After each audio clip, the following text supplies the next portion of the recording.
What's up guys? Sa wakas nakapag-camping din tayo. Sa sementeryo. Sa sementeryo nga lang. So ito yung puntod ni Papa. Ayan.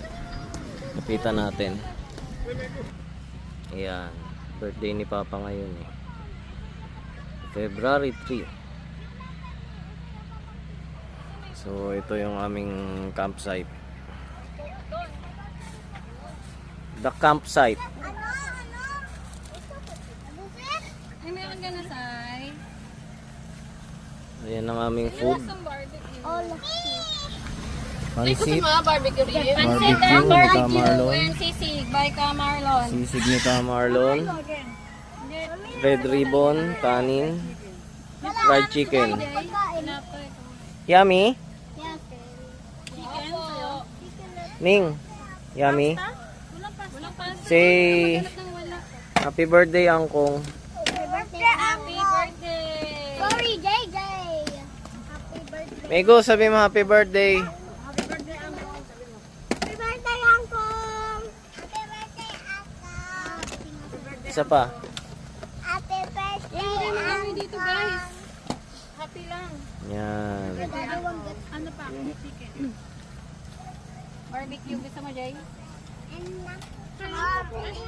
So, yan. Yan ang aming chaotic family. Daming kids, diba? So, pag umaalis kami, lalo na yung mga international travel, ay, grabe. Kasama sa ima-mindset mo yung sarili mo bilang parents kasi syempre may spoil yung biyahe pag nagpadala ka sa inis, sa galit, gano'n. So, i-manage mo talaga yung emotions mo. Magsiset ka ng expectation dahil syempre mga bata mabilis magtampo pag di napagbigyan. Moody, gano'n. Makulit, maingay. So, lahat na. Yan, pero kaya naman namin, nagagawa naman. Wala na sa ilalim. So balik tayo sa campsite.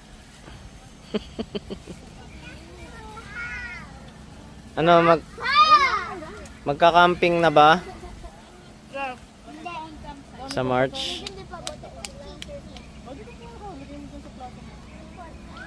Bye guys. Bye.